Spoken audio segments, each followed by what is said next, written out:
प्रत्येक स्वाभिमानी देश में इतिहास में कुछ उस ऐसे नायक तय होते हैं जिनसे भावी पीढ़ी सदा सर्वदा प्रेरणा लेती है और उनके विचारों के अनुरूप राष्ट्र की सेवा में अपने को समर्पित करती है। लेकिन भारत में उस इतिहास को ही मान्यता मिली जो ब्रिटिश इतिहासकारों ने लिखा और बाद में उसको वामपंथियों ने आगे बढ़ाया, जिसमें राष्ट्रीय स्वाभिमान का विचार समाहित नहीं था। और इसीलिए रानी अहिल्याबाई जैसे व्यक्तित्व, जैसी शासक, जैसी दृढ़ विचारों से समृद्ध एक शासक की चर्चा होनी चाहिए थी, वो नहीं हुई।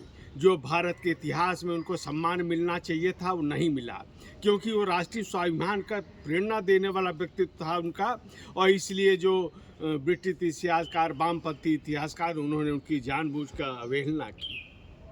आज रानी अहिल्याबाई की जन्म जयंती, आज एक फिर नए सिरे से नई पीढ़ी को अवगत होना चाहिए कि किस तरह से रानी अहिल्याबाई ने जो देश की सेवा की, राष्ट्र की सेवा की, धर्म की सेवा की, सनातन की प्रतिष्ठा की, उसके अनुसार वो देखना चाहिए कि कैसा उनका कार्य था और कैसा उनका विचार था, कैसा व्यवहार था। सामान्य परिवार की थी वो, और व्यक्तिगत जीवन में उन्होंने बहुत कष्ट भी देखे।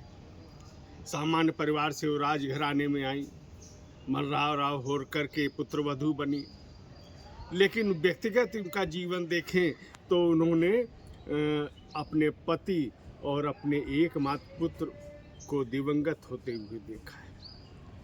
सामान्य कोई महिला होती टूट सकती थी, लेकिन रानी अहिल्याबाई ने कहा कि इसके बावजूद भी मैं अपनी जो प्रजा है पूरी, उन प्रजा को अपनी संतान के रूप में मानती हूँ। और इसलिए उन्होंने मल्हारराव होलकर के बाद गद्दी संभाली और छोटा सा राज्य था। आज मैं केवल ये चर्चा करना चाहूँगा कि राज्य भले छोटा था, लेकिन उनके रानी अहिल्याबाई ने जो सुशासन की स्थापना की वो आज भी प्रासंगिक है।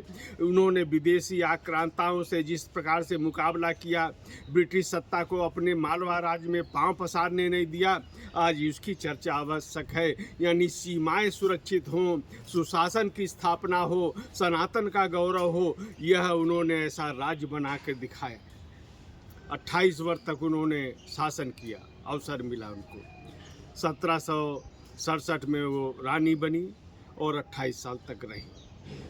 अब उन्होंने उस अवधि में जो काम किए वो, अगर मैं आज की पीढ़ी की बात कर रहा हूँ, लेकिन उस समय जो अन्य राजा महाराजा थे, अगर उन्होंने अहिल्याबाई से प्रेरणा ली होती तो ब्रिटिश सत्ता यहाँ पे पाँव नहीं जमा सकती। वो रानी अहिल्याबाई थी जिन्होंने पहले ही समझ लिया कि ये जो अंग्रेज आ रहे हैं, व्यापारी के रूप में आ रहे हैं, किस प्रकार से इनका उद्देश्य है भारत की सत्ता पे कब्जा करना। इसको बहुत ही दूरदर्शिता के साथ रानी अहिल्याबाई ने समझा था।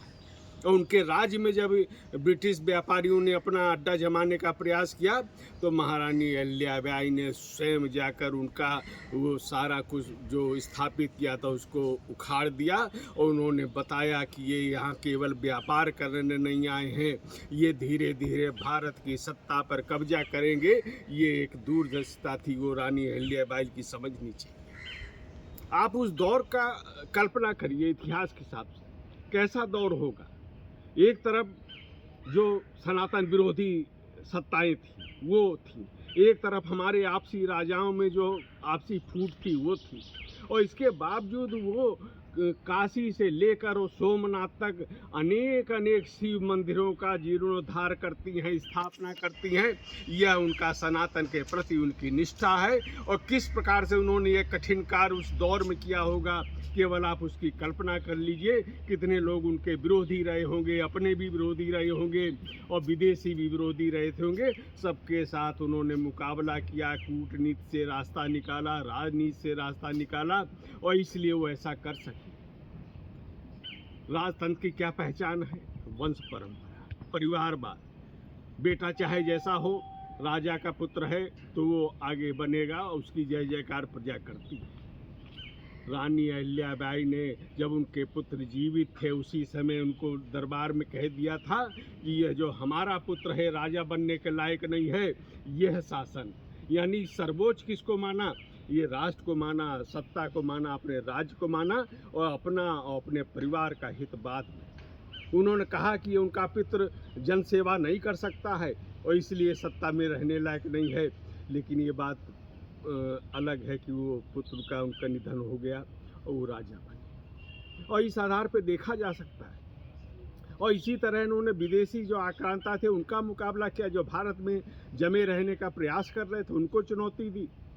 और तीसरा जो सुशासन का है, गरीब कल्याण, गरीबों के कल्याण के लिए, गरीबों को राहत पहुंचाने के लिए, पीड़ितों को सुविधाएं देने के लिए, ज़रूरतमंदों को सुविधाएं देने के लिए उन्होंने अनेक योजनाओं का संचालन किया। और निःशुल्क राशन वितरण, जहाँ पे आपदा थी वहाँ पे वो करने का काम किया। वो खुद उसकी देख रेख करती थी, निगरानी करती थी। यानी एक राज्य को खुशहाल बनाने का, वंचित पीड़ितों को न्याय दिलाने का, और नारी सशक्तिकरण, यत्र नार्यस्य पूज्यन्ते रमन्ते तत्र देवता ये उद्घोष किया।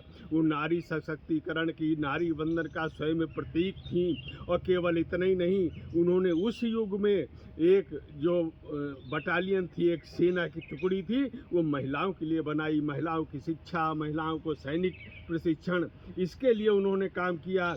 तो आप देखें कि वो उस युग में आज से लगभग 300 साल पहले से कितनी दूरदर्शिता के साथ देख रही थी। और इसलिए उन्होंने जो कार्य किए, उन्होंने जो विचार दिए, वो भारत में आज भी प्रासंगिक हैं और उनसे प्रेरणा लेने की आवश्यकता है। बच्चे को ये जानकारी होनी चाहिए। अहिल्याबाई के प्रति हमारा सम्मान दिखना चाहिए, सम्मान होना चाहिए।